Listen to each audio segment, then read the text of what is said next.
Welcome students. আজকে আমরা আলোচনা করব ইংরেজি গ্রামারের একটি বিশেষ অংশ, যার নাম হচ্ছে ন্যারেশন চেঞ্জ। ন্যারেশন কি? এই ন্যারেশন ন্যারেশন কথার অর্থ হলো বর্ণনা করা। ন্যারেশন সাধারণত দুই প্রকারের হয়, ডাইরেক্ট ন্যারেশন আর ইনডাইরেক্ট ন্যারেশন। চলে যাব আমরা ডাইরেক্ট ন্যারেশন সম্পর্কে। ডাইরেক্ট ন্যারেশন অর্থাৎ বক্তার কথাকে হুবহু কোনো ধরনের পরিবর্তন না করে অন্যের নিকট বর্ণনা করাকে ডাইরেক্ট ন্যারেশন বলা হয়। অর্থাৎ বক্তা যে কথাটা বলেছে আমাকে সেই কথাটা যখন আমি অন্যের নিকট বা অন্যকে সেই কথাটাই আমি সেই রূপেই বলবো, তখন সেটা হলো ডাইরেক্ট ন্যারেশন, অর্থাৎ ডাইরেক্টলি ন্যারেট করা বা বিবরণ দেওয়া। ওকে, এবার ডাইরেক্ট ন্যারেশন এর দুটি অংশ সাধারণত বলা যায়। একটা হচ্ছে বক্তার কথাকে বলার জন্য যে শব্দগুলি ব্যবহার হয় বা বক্তার কথাকে রিপ্রেজেন্ট করার জন্য অন্যের নিকট যখন আমি বর্ণনা করব বা ন্যারেট করব, তখন যে শব্দগুলো ব্যবহৃত হয় তখন সেইগুলোকে বলা হয় রিপোর্টিং স্পিচ। সেই অংশটুকুকে বলা হয় রিপোর্টিং স্পিচ। রিপোর্টিং স্পিচের ভার্বটিকে আবার রিপোর্টিং ভার্ব বলা হয়। আবার বক্তার বক্তব্য অর্থাৎ বক্তা যা বলে তাকে রিপোর্টেড স্পিচ বলা হয়।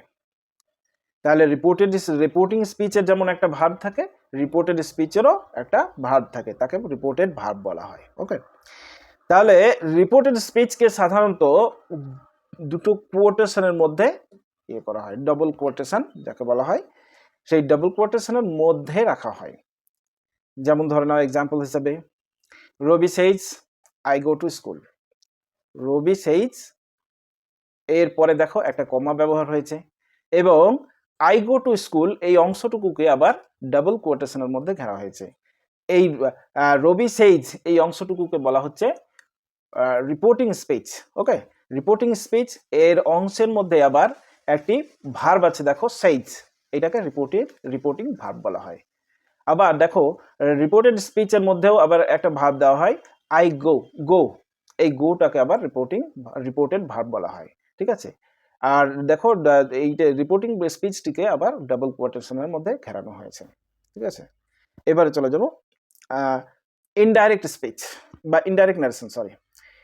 ইনডাইরেক্ট ন্যারেশন বক্তার কথাকে পরিবর্তন করে অন্যের নিকট নিজের মতো করে বর্ণনা করাকে ইনডাইরেক্ট ন্যারেশন বলা হয়।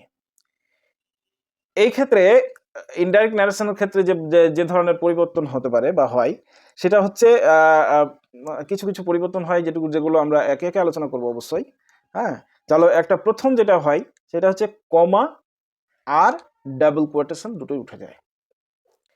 যে কমাটা ব্যবহৃত হয় রিপোর্টিং স্পিচ আর রিপোর্টেড স্পিচের মধ্যে, সেই কমাটা থাকে না, আর সেখানকার ডাবল কোটেশনগুলো উঠে যায়, চলে যায়। 2 নম্বরে দেখো, রিপোর্টিং স্পিচ ও রিপোর্টেড স্পিচের মাঝে একটা লিঙ্কার হিসেবে দ্যাট, ইফ, ওয়েদার অথবা ডব্লিউএইচ অথবা টু ব্যবহার হয়।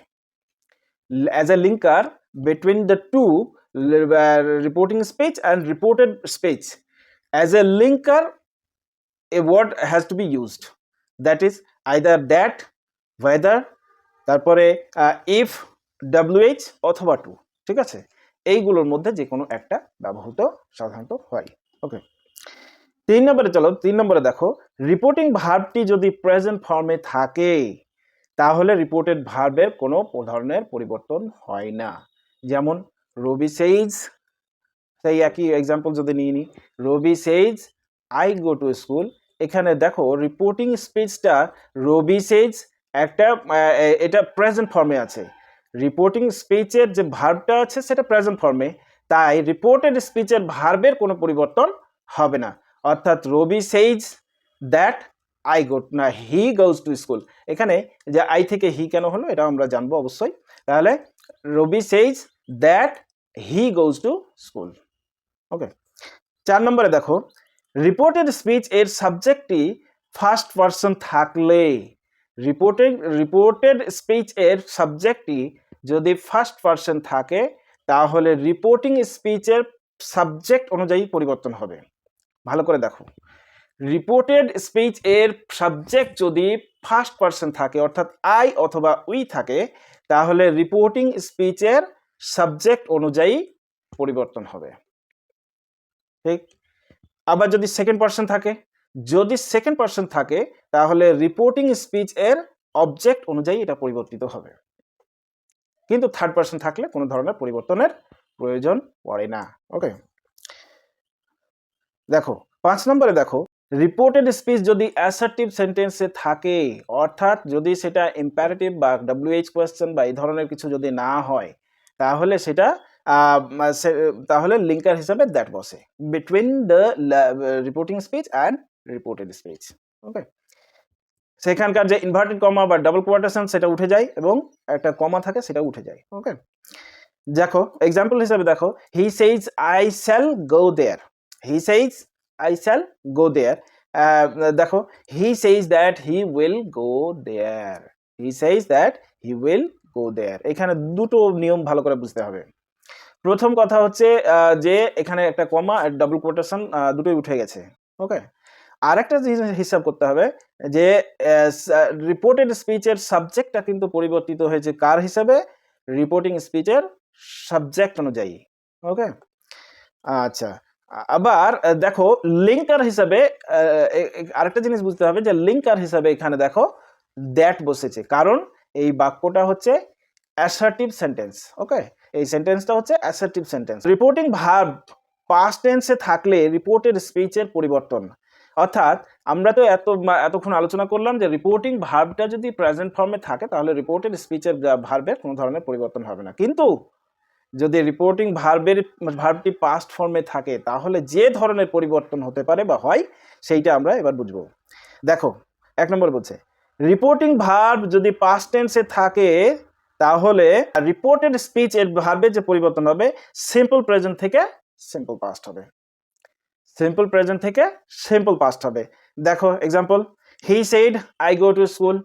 এখানে দেখো হি সেইড ভার্বটা আছে পাস্ট ফর্মে, কাজে কাজে আই গো টু স্কুলের যে ভার্বটা গো এর পরিবর্তন হবে। দেখো ইনডাইরেক্ট দেখো, হি সেইড এবার যুক্ত হয়েছে লিঙ্কার হিসেবে ব্যবহার হচ্ছে দ্যাট, কারণ হচ্ছে এটা অ্যাসার্টিভ সেন্টেন্স। ওকে, আচ্ছা, এবারে দেখো হি সেইড দ্যাট, তারপরে হি আই থেকে হয়ে গেছে হি, মানে সাবজেক্ট রিপোর্টিং ভার্বের সাবজেক্ট অনুযায়ী পরিবর্তিত হয়েছে। ওকে, তারপরে ভার্বটা হয়েছে কি, হি না গো থেকে হয়েছে went. Okay, to school. Next example দেখো, he said they play football. He said that, indirect দেখো, he said that they play, এখানে প্লে হয়ে আছে প্লেড হবে, হ্যাঁ, দে প্লেড ফুটবল। ওকে, এবারে চলে যাও প্রেজেন্ট কন্টিনিউয়াস থেকে পাস্ট কন্টিনিউয়াসে হবে, মানে রিপোর্টেড স্পিচের যে পরিবর্তন সেটা হচ্ছে প্রেজেন্ট কন্টিনিউয়াস থেকে হবে কি পাস্ট কন্টিনিউয়াসে। দেখো, she said to me she is writing a letter, she said to me she is writing a letter. তাহলে সি টোল্ড মি, এই যে এইখানে একটা পরিবর্তন তোমরা দেখতে পাবে, সেটা হচ্ছে সেড থেকে টোল্ড হয়েছে, কারণ হচ্ছে যখনই সেড টু এবং অবজেক্ট থাকবে তখনই সেই সেড টু পরিবর্তিত হবে টোল্ডে। ওকে, তাহলে দেখো she said to me she is writing a letter, এখানে she told me that she was writing a letter. আচ্ছা, এবারে পরের এক্সাম্পল দেখো, they said we are driving cars, they said we are driving cars. Indirect দেখো, they said they were driving cars, তাহলে are থেকে হয়ে গেল ওয়্যার।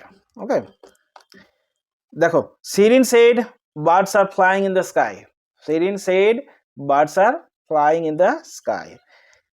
ইনডাইরেক্ট দেখো, Shirin said that birds were flying in the sky. পরবর্তীতে present perfect থেকে past পারফেক্টে রূপান্তরিত হবে। ওকে, রিপোর্টেড স্পিচ টি যদি প্রেজেন্ট পারফেক্টে থাকে তাহলে সেটা পাস্ট পারফেক্টে রূপান্তরিত হবে। ওকে, চলে যাই এক্সাম্পল হিসাবে, he said to me I have done the work. তাহলে he said to plus me আছে, মানে অবজেক্ট আছে, কাজে কাজে আমাদের এখানে কি করতে হবে, he told me, said to থেকে হয়ে গেল টোল্ড মি, টোল্ড। আচ্ছা, he told me that he had done the work, তাহলে পাস্ট পারফেক্টে চলে গেল। তারপরে দেখো, he said they have played football, indirect হবে he said that they had played football, have থেকে হয়ে গেল had. Okay, Robi said to Seema, Robbie said to Sima, we have caught fishes in the river. Robbie told Sima that they had caught fishes in the river. এবারে চলে যাব পরবর্তীতে present perfect continuous থেকে past perfect continuous. ওকে, example দেখো, she said I have been suffering from fever for 3 days. She said I have been suffering from fever for 3 days. তাহলে এইটা আছে I have been suffering from fever for 3 days, মানে এটা তাহলে simple present কি present perfect continuous আছে, এইটাকে past perfect কন্টিনিউয়াসে নিয়ে যেতে হবে। দেখো she said that she had been suffering from fever for 3 days. She said that she had been suffering from fever for 3 days. আচ্ছা, he said to me we have been playing football for 2 hours.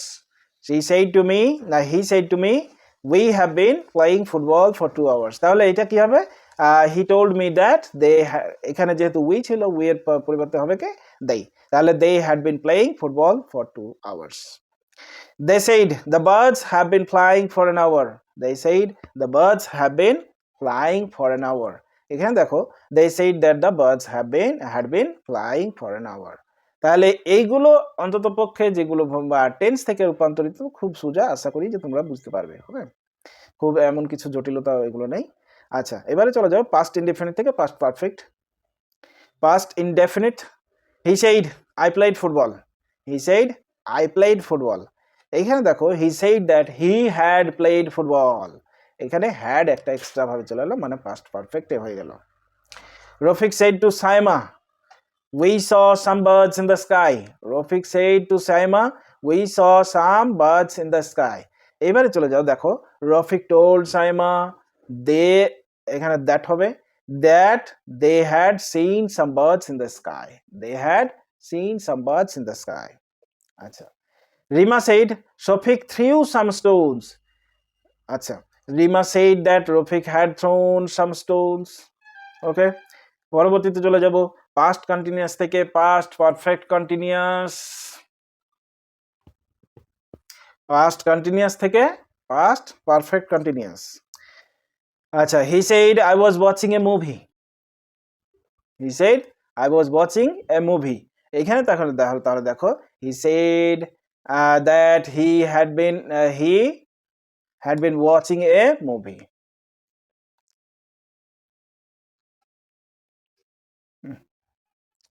লাইটটা অনেক disturb আছে। Ritu said the tiger was running in the forest. Ritu said that the tiger had been running in the forest. Ritu said that the tiger had been running in the forest. তাহলে past perfect continuous এ হয়ে গেল। আচ্ছা, পরবর্তীতে দেখো পরবর্তী example, they said to me we were making costly products. We were making costly products. আচ্ছা, they told me that they had been making costly products. এবারে past continuous থেকে পাস্ট পারফেক্ট হলো। আচ্ছা, পাস্ট পারফেক্ট থেকে past perfect, মানে এইখানে দেখো এইখানে কোনো ধরনের পরিবর্তন হবে না, শুধুমাত্র আকারগত বা গতভাবে পরিবর্তন হবে। ওকে, চলো এক্সাম্পল হিসেবে দেখো, he said to his friend I had killed a deer before I left the place. তাহলে এখানে কি হবে, he told his friends that he had killed a deer before he left the place. পরবর্তী example দেখো, the boy said he had slapped me, the boy said that he had slapped him. আচ্ছা, তাহলে এইবারে চলে যাব modal ভার্বের পরিবর্তন। এবারে প্রশ্ন আসতে পারে তাহলে ফিউচার টেন্সের কি হলো। ফিউচার টেন্সটা আমরা এখানে পেয়ে যাব, যেহেতু ফিউচার টেন্সটা এমন কিছু আলাদা নয়, প্রেজেন্ট টেন্স যদি ঠিক মতো করা যায় সেইখান থেকেই আমরা ফিউচার টেন্সে পেয়ে যাব। আর যেহেতু ফিউচার টেন্সে একটা মোডাল ভার্বের ব্যবহার হবে, সেই অনুযায়ী শ্যাল এবং উইলের পরিবর্তন কিভাবে হবে সেটা আমরা দেবো, ওই এক্সাম্পল হিসেবে আমি দেখিয়ে দেবো, অসুবিধা নেই। ওকে, চলে যাও মোডাল ভার্বের পরিবর্তন। মোডাল ভার্ব কিভাবে পরিবর্তিত হয়, শ্যাল থেকে হচ্ছে শুড, আর ওয়েল থেকে হবে উড, ক্যান থেকে কুড, মে থেকে মাইট। ধরে নাও এটা ফিউচার টেন্সের এক্সাম্পল দিয়ে দিই, he said I shall catch a fish, মানে সিম্পল ফিউচার থেকে কিভাবে পরিবর্তিত হচ্ছে। তাহলে he said that he should catch a fish, দেখো শ্যাল থেকে পরিবর্তিত হলো should, he should catch a fish. Rabi said I can do the work, Rabi said I can do the work, Rabi said that he could do the work, তাহলে could can থেকে could হয়েছে, shall থেকে should হয়েছে। ওকে, মনে রাখতে হবে যে should, would, could, might, must, ought to ইত্যাদির পর ভার্বের কোনো পরিবর্তন হয় না। অর্থাৎ যদি এইগুলো থাকে শুড, উড, তারপরে could, might, must, ought to, এইগুলো যদি থাকে অর্থাৎ মোডাল ভার্ব যদি থাকে, তাহলে সেক্ষেত্রে যে ভার্বের পরিবর্তন সেটা আর হয় না। ওকে, মূল ভার্বের পরিবর্তন আর হয় না। আচ্ছা, এবারে চলে যাব সাধারণ কাজের জন্য মাস্টকে হ্যাড টুতে পরিবর্তিত করতে হয়। মাস্টকে হ্যাড টুতে পরিবর্তন করতে হবে। যেমন he said I must leave the house, সাধারণ কাজ I must leave the house, তাহলে এখানে কি করতে হবে হ্যাড টু, তাহলে he said that he had to leave the house. ঠিক আছে, তাহলে পরবর্তী এক্সাম্পল দেখো, the student said we must do our homework, তাহলে মাস্টের পরিবর্তে আমরা কি করছি হ্যাড টু বসাচ্ছি একটা, the student said that they had to do their work. আচ্ছা, হ্যাড টুর পরিবর্তে এখানে আরেকটা কথা মনে রাখতে হবে যে হ্যাড টুর পরিবর্তে যে পরবর্তী ভার্বটির কোনো ধরনের টেন্সের পরিবর্তন হবে না বা কোনো ধরনের সময়ের কোনো পরিবর্তন হবে না, সেই রকমই সিম্পল প্রেজেন্ট ফর্মেই থাকবে। ওকে,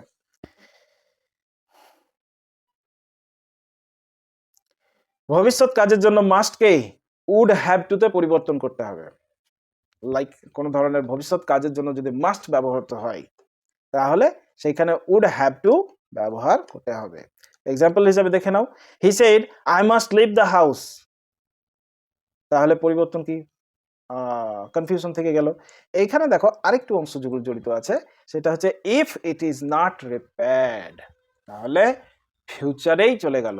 ফিউচারটা কিভাবে, যদি না ওটা রিপেয়ার করা হয় তাহলে আমাকে ঘরটা ছাড়তেই হবে, মানে রিপেয়ার হলে, রিপেয়ার যদি ভবিষ্যতে হয় তাহলে ঘরটা ছাড়তে হবে না, আর যদি রিপেয়ার না হয় তাহলে আমাকে ঘরটা ছাড়তেই হবে, যে কোনো কারণবশতই হতে পারে। ওকে, তার মানে হচ্ছে I must leave the house if it is not repaired, তাহলে কি করতে হবে, he said that he would have to leave the house if it is not repaired, he would have to leave the house if it is not repaired. The man said we must leave for home if SIR মানে sir, sir does not come today, sir মানে কোনো ধরনের হয়তো sir হতে পারে, মানে teacher হতে পারে বা বস হতে পারে। এখানে যেহেতু সাপোজ ধরে নাও বস, কোনো অফিসে বস, তাহলে ম্যানটা কি বলছে বা মানুষটা কি বলছে, we must leave for home, আমাদেরকে বাড়ির জন্য বেরোতেই হবে বা বাড়ি যেতেই হবে, if sir, if my boss বা if the greater person or the teacher does not come today, যদি না আসে তিনি, তাহলে আমাকে বাড়ি যেতেই হবে। The man said they would have to leave, এখানে দে কেন হলো, আই কেন হলো না, বা আই কেন হলো না, দে কেন হলো, দেখো যেহেতু ওখানে লেখা আছে উই মাস্ট, তাহলে উই মাস্ট যেহেতু আছে তাহলে সেখান থেকে পরিবর্তিত হবে they must, they would have to. Okay, তাহলে they would have to leave for home, তাহলে এখানে আরেকটা শব্দ ব্যবহার হবে, সেটা হচ্ছে if sir did not come that day.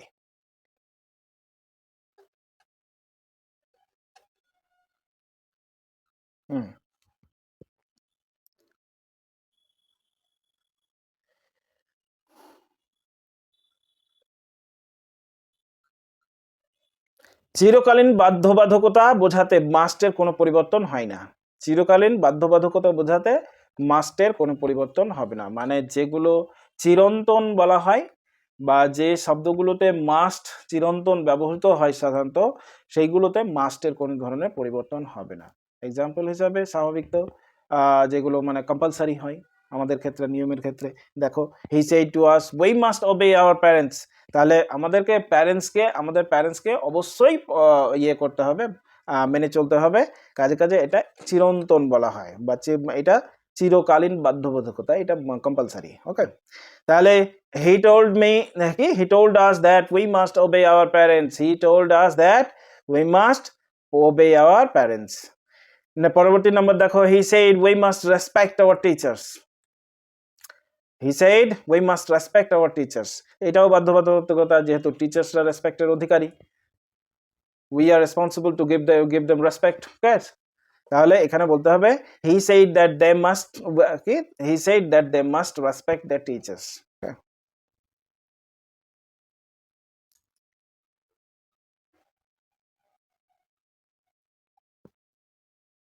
আচ্ছা, পরবর্তী দেখো, it is time, it is high time, ways ইত্যাদির পর আনরিয়াল পাস্ট থাকলে আর তার কোনো পরিবর্তন হবে না। it is time, it is high time, ways ইত্যাদির পর আনরিয়াল যদি পাস্ট থাকে তাহলে তার কোনো ধরনের পরিবর্তন হবে না।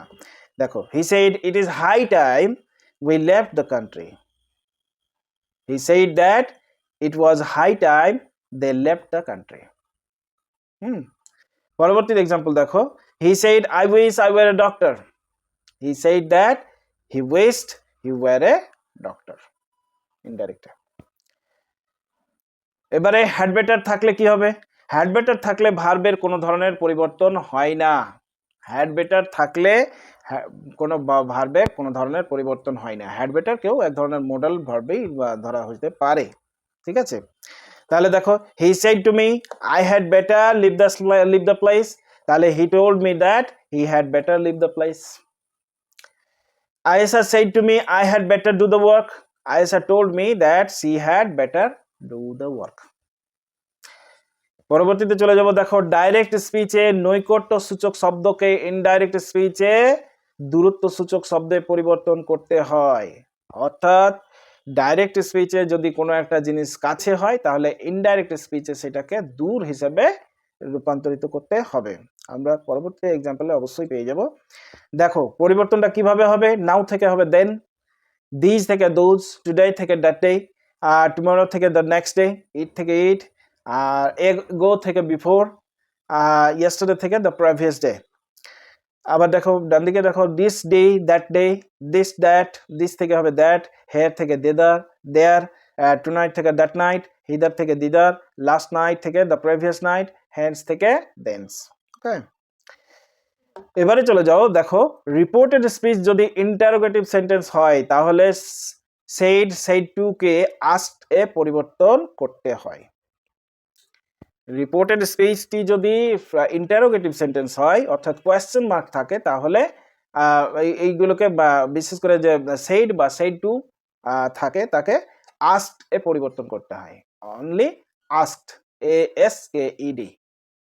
ওকে, আবার যদি সেটা সিম্পল প্রেজেন্টের ক্ষেত্রে থাকে তাহলে ask হবে, শুধুমাত্র ask। ওকে, সেটা আমরা পরবর্তীতে দেখব। দেখো, রিপোর্টেড স্পিচে প্রশ্নবোধক বাক্যটি অক্সিলারি ভার্ব দিয়ে যদি শুরু হয় তাহলে ইনভার্টেড কমা উঠে গিয়ে ইফ, ওয়েদার ইত্যাদি বসে। রিপোর্টেড স্পিচের বাক্যটি যদি অক্সিলারি ভার্ব দ্বারা কোয়েশ্চেন মূলক হয়, অক্সিলারি ভার্ব দ্বারা কোয়েশ্চেন মূলক হয়, কি অক্সিলারি ভার্ব দিয়ে কোয়েশ্চেন মূলক হয়, তাহলে কি হবে? ইনভার্টেড কমা উঠে গিয়ে মধ্যখানে ইফ বা ওয়েদার যুক্ত হয়, মানে দুই between reporting speech and reported speech. Okay, তাহলে এই দুটোর মধ্যখানে আমরা কি ব্যবহার করব? একটা ইফ অর ওয়েদার, ইফ অথবা ওয়েদার। তাহলে he said to me have you done the work.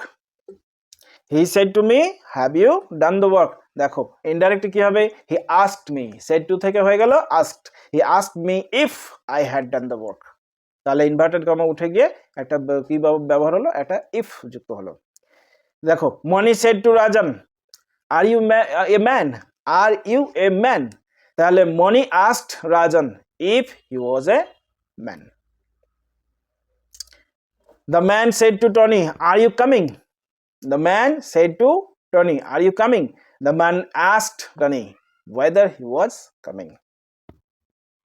Okay, পরবর্তীতে চলে যাব। দেখো, রিপোর্টেড স্পিচ যদি WH কোয়েশ্চেন হয় তাহলে ইনভার্টেড কমা উঠে গিয়ে WH ওয়ার্ডই বসবে এবং টেন্সের পরিবর্তন হবে। দেখো, he said to me what are you doing now. He asked me what I was doing now থেকে then. He said to me what are you doing now. He asked me, said to থেকে হয়ে গেল asked এবং what I was doing then. তাহলে what এর পরিবর্তন হলো না নাকি? দেখো ইনভার্টেড কমা উঠে গেছে, উঠে গিয়ে হোয়াটটা ইন বিটুইন অবশ্যই বসেছে, কিন্তু প্রথম সেন্টেন্সের হোয়াটটা উঠে গেছে। ওকে, তাহলে এবার বুঝো যে তাহলে হোয়াটটা এলো কোথা থেকে? ইনভার্টেড কমা বসে উঠে গিয়ে আমরা বলেছি যে OWH ওয়ার্ড বসবে, ঠিক আছে? বা যদি এরকমও ধরা যায় যে আগের হোয়াটটা এখানে এসে বসলো, তবুও সমস্যা নেই। Father said to his son where did you go last night. তাহলে ফাদার সেড টু থেকে হয়ে গেলে আস্কড, তাহলে father asked his son where he had gone the previous night. Last night থেকে হলো কি the previous night. Okay. Reported স্পিচের অর্থানুসারে রিপোর্টিং ভার্ব সে সেড এর পরিবর্তন করতে হবে। রিপোর্টেড স্পিচের অর্থানুসারে, রিপোর্টেড স্পিচের যে অর্থ সেইটা আমরা বুঝবো, সেইটা বোঝার পরে আমরা সেই অনুযায়ী এখানে রিপোর্টেড এখানে কি করব, রিপোর্টিং ভার্ব এর পরিবর্তন করতে হবে, তাই তো? রিপোর্টিং ভার্বটা সেইভাবেই পরিবর্তন করব। আচ্ছা চলো দেখি, আদেশ বোঝালে, রিপোর্টেড স্পিচের অংশটি যদি কোনো কিছুর আদেশ বোঝায়, তাহলে আমরা রিপোর্টিং ভার্ব হিসেবে কোনটা ব্যবহার করব? দুইটা, একটা হচ্ছে অর্ডার টু, অর্ডার্ড আর কমান্ডেড, অথবা যদি সেটা সিম্পল প্রেজেন্টে থাকে তাহলে কি হবে? অর্ডার আর কমান্ড, ঠিক আছে? দেখো দ্য টিচার, এখানে ইয়ে পেয়ে যাচ্ছি এক্সাম্পল, দেখো the teacher said to me do it at once. Do it at once মানে হচ্ছে অর্ডার টাইপের, আদেশমূলক হয়ে যাচ্ছে। তাহলে the teacher ordered me to do it at once, do it at once. Okay, দেখো তাহলে উপদেশ বোঝালে হবে অ্যাডভাইসড, অনুরোধ বোঝালে হবে রিকোয়েস্টেড, নিষেধ বোঝালে ফরবিড বা ফরবেড হয়। আবার আদেশ, উপদেশ, অনুরোধ ইত্যাদি যদি বোঝা না যায় তাহলে কি ব্যবহার করতে হবে? শুধুমাত্র টোল্ড ব্যবহার করলেই হবে। ওকে, লিঙ্কার হিসেবে টু বসে, তাহলে লিঙ্কার হিসেবে টু বসে। তাহলে পরবর্তীতে দেখো the commander said soldiers march on, the commander commanded the soldiers to march on. The man said please go there, এইটা যেহেতু অনুরোধমূলক হয়, কাজে কাজে রিকোয়েস্টেড হবে, তাহলে the man requested to go there. তাহলে লিঙ্কার হিসেবে দেখো এই ইন বিটুইন টু ব্যবহার হয়েছে কি? টু, একটা টি ও টু। ইম্পারেটিভ সেন্টেন্সে নেগেটিভ অর্থাৎ মূল ভার্বের আগে ডু নট থাকলে, নেগেটিভ অর্থাৎ মূল ভার্বের আগে যদি একটা ডু নট থাকে তাহলে কি হবে? লিঙ্কার হিসেবে যে টু বসে তার আগে নট বসাতে হবে। ইম্পারেটিভ সেন্টেন্সের নেগেটিভ যদি বাক্য হয় অর্থাৎ মূল ভার্বের আগে ডু নট থাকলে আমরা করব কি? লিঙ্কার হিসেবে যে টু ব্যবহার করব বলেছি তার আগে একটা নট ব্যবহার করতে হবে। কিন্তু রিপোর্টিং ভার্ব হিসেবে ফরবিড থাকলে, আচ্ছা এটা আমরা পরে বোঝাচ্ছি, মানে একসঙ্গে কনফিউশন হয়ে যাবে। আচ্ছা, he said to me do not tell a lie, he advised me, আচ্ছা ফরবিডটা আমি পরে করছি, পরে বুঝিয়ে দিচ্ছি। He advised me not to, তাহলে টু এর আগে দেখো একটা শব্দ ব্যবহার হয়েছে, সেটা হচ্ছে নট। তাহলে he advised me not to tell a lie. এবার ফরবিডের হিসাবটা আমি দেখব।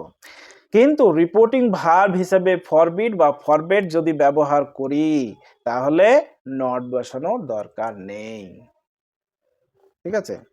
দেখো ফরবেড মানে বিরত রাখা বা বারণ করা, নাকি? ফরবিড মানে বারণ করা, তাহলে বারণ তো আমি এখানেই ইয়ে করে দিচ্ছি, তাহলে নটের নেসেসিটি বা প্রয়োজনীয়তা পড়ছে না। দেখো যেহেতু advised me not to tell a lie, ঠিক সেইভাবেই he forbade me to tell a lie, তাহলে ফরবেড মি মানে বারণ করেছে কি করতে? মিথ্যা কথা বলতে। তাহলে সেম কেস সেম মিনিং, কিন্তু এখানে স্ট্রাকচারগতভাবে একটু ডিফারেন্স হচ্ছে, সেটা দেখে নাও। ওকে, পরবর্তী এক্সাম্পল দেখো, father said to his sons, কি বলছে? Don't quarrel. ফাদার বললো তার ছেলেদেরকে, কি বললো? ডোন্ট কোয়ারেল, মানে ঝগড়া করো না। এবারে দেখো ফাদার অ্যাডভাইজড হিজ সন্স, যেহেতু উপদেশমূলক তাহলে অ্যাডভাইসড হিজ সন, কি বললো, নট টু কোয়ারেল, টু এর আগে দেখো নট বসেছে, নট টু কোয়ারেল। ফাদার, এবার পরবর্তীতে যেটা ফরবেড ব্যবহার হয়েছে, ফরবেড মানে বারণ করা নাকি, তাহলে father forbade his sons to quarrel, এখানে নটের প্রয়োজনীয়তাই পড়লো না, ফরবিড বা ফরবেড হলে নটের নেসেসিটি নেই, মানে নট ব্যবহার করা দরকার নেই। ওকে, পরবর্তীতে দেখো লেটের দ্বারা ইম্পারেটিভ সেন্টেন্সে রিপোর্টিং ভার্বের পরিবর্তন। লেট থাকলে ইম্পারেটিভ সেন্টেন্সের যে রিপোর্টিং ভার্বের যে পরিবর্তন হবে সেইগুলো আমরা একে একে বুঝবো। তাহলে দেখো রিপোর্টেড স্পিচে প্রথমে লেট আস দ্বারা প্রস্তাব থাকলে রিপোর্টিং ভার্ব হিসাবে প্রপোজড অথবা সাজেস্টেড ইত্যাদি হয়। মানে রিপোর্টেড স্পিচের প্রথমে যদি লেট আস থাকে, মানে সব রিপোর্টেড স্পিচ যেটা শুরু হবে ডাবল কোটেশনের মধ্যে, সেখানে যদি লেট আস দিয়ে বাক্য শুরু হয় তাহলে সেখানে আমরা কি ব্যবহার করব, প্রপোজড অথবা সাজেস্টেড। ওকে, লিঙ্কার হিসেবে দ্যাট বসে এবং তারপরে subject plus should plus main verb বসবে, subject plus should plus main verb. দেখো they said to me let us go for a walk, they proposed me, এইটুকু অংশ বুঝে নাও। তাহলে যেহেতু লেট আস আছে তাহলে সেড টু কে কিভাবে পরিবর্তিত করা হলো, প্রপোজড মি, লিঙ্কার হিসাবে দেখো একটা দ্যাট বসেছে। এবারে তারপরে কি বললো যে subject plus should plus verb বসবে, তাহলে they proposed me that we should go for a walk, they proposed me that we should go for a walk. Okay, পরবর্তীতে দেখো let me, him, her, them, আবির থাকলে, আবির মানে third person singular বা third person থাকলে, singular বা plural থাকলেই কোনো ব্যাপার নাই। Let me, let him, her, them অথবা থার্ড পারসন থাকলে রিপোর্টিং ভার্ব হিসাবে সে, সেড, টোল্ড প্লাস অবজেক্ট হবে। তাহলে রিপোর্টিং ভার্ব হিসাবে কি হবে, সে, সেড, টোল্ড, এগুলোর পরে কি হবে, অবজেক্ট হবে। ধরো না ইনভার্টেড কমা উঠে গিয়ে লিঙ্কার হিসেবে দ্যাট বসে, হ্যাঁ, তারপরে সাবজেক্ট, সাবজেক্ট প্লাস মে অথবা মাইট অথবা might be allowed to plus main verb. মাথায় গেছে? লেট মি, হেম, হার, ধরে নাও লেট তারপরে কি একটা হেম, হার, তারপরে ধরে নাও দেম অথবা থার্ড পারসন কিছু থাকলো, থার্ড পারসন কারো নাম থাকতে পারে, অনেকগুলো নাম থাকতে পারে, সেইগুলো যদি থাকে তাহলে রিপোর্টিং ভার্ব হিসেবে সে বা সেড বা টোল্ড এগুলো থাকবে, তারপরে একটা অবজেক্ট হবে, তারপরে অবজেক্টটা হয়ে গেল। ইনভার্টেড কমা উঠে গিয়ে লিঙ্কার হিসেবে হবে দ্যাট বসবে, আর তারপরে কি হবে, দ্যাট বসে, তারপর subject plus may, might be allowed to, এই ধরনের বসে। এক্সাম্পল হিসেবে দেখো the girl said let me go outside, the girl said let me আছে তাহলে লেট মি গো আউটসাইড, তাহলে the girl said that she, subject might, সাবজেক্টের পরে একটা মাইট, তারপরে be allowed to, might be allowed to go outside. এখানে might be allowed two বা মাইট এর পরে ভার্বের কোনো ধরনের পরিবর্তন হয় না, সেটা সিম্পল ফর্ম থাকবে। ওকে, আচ্ছা, the boy said let him play the game, the boy said that he might be allowed to play the game, he might be allowed to play the game. এখানে might be allowed to যদি নাও দিই তাহলে the boy said he might play the game, চলবে, no problem. তবে allowed to মানে allow করা, আমাকে অ্যালাউ করো যে আমি যেন গেমটা খেলতে পারি। ওকে, তাই অ্যালাউড টু ইজ বেটার। লেটাসের বাক্যগুলোকে প্রপোজ, সাজেস্টেড এর পর object plus ING verb gerund ব্যবহার করেও ইনডাইরেক্ট স্পিচ করা যেতে পারে। লেটাসের বাক্যগুলোকে যেগুলো দেখলাম প্রপোজড বা সাজেস্টেড এর পর অবজেক্ট প্লাস আইএনজি ভার্ব অর্থাৎ জেরান্ড ব্যবহার করে, মানে ভার্বের শেষে আইএনজি যুক্ত করে যে জেরান্ড তৈরি করা হয়, সেই জেরান্ড নাউন তৈরি করা হয়, সেইভাবেই আমরা এখানেও করতে পারি, ঠিক আছে, ইনডাইরেক্ট স্পিচ করতে পারি। দেখো they said to me let us go out for a walk, এইটা কি করেছিলাম ওখানে, দে প্রপোজড মি, কি করেছিলাম,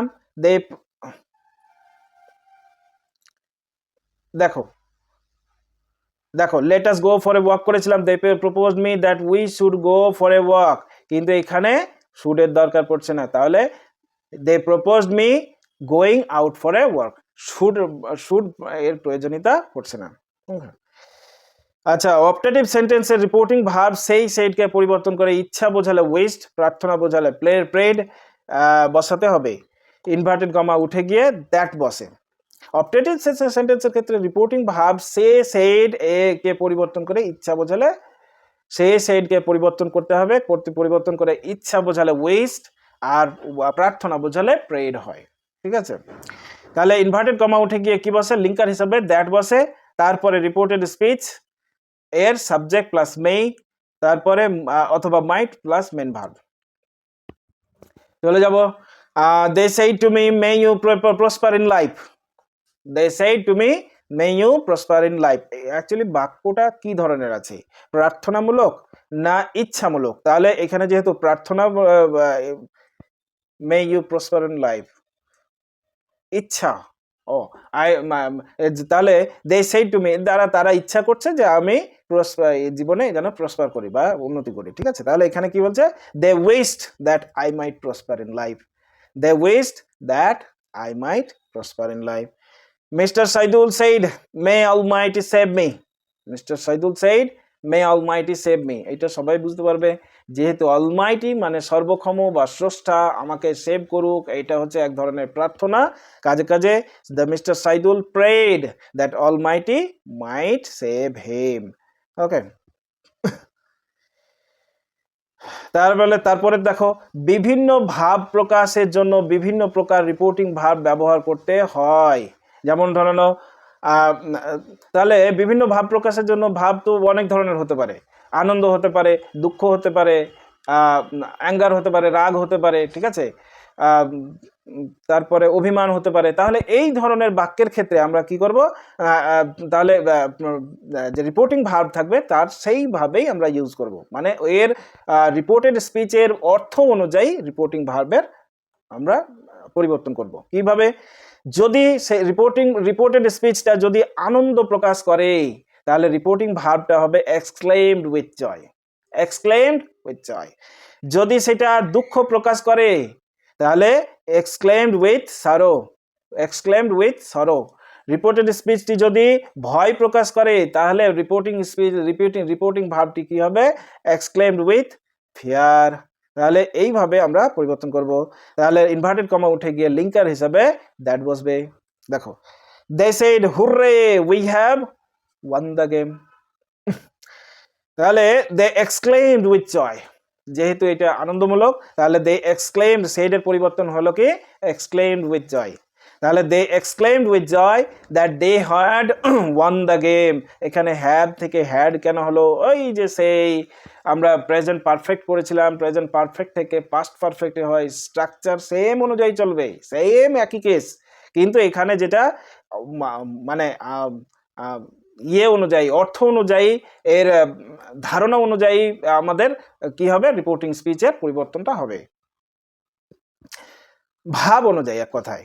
তাহলে পরবর্তীতে দেখো, they exclaimed with joy that they had won the game. আচ্ছা, হাউ বা হোয়াট দ্বারা এক্সক্লেম সেন্টেন্স থাকলে, হাউ বা হোয়াট দ্বারা যদি এক্সক্লেমেটরি সেন্টেন্স থাকে, যেমন what a beauty, what a beauty, তাহলে এই ধরনের যদি ইয়ে থাকে তাহলে অ্যাসার্টিভ সেন্টেন্সের গঠন অনুযায়ী সাবজেক্ট প্লাস ভার্ব বসাতে হবে।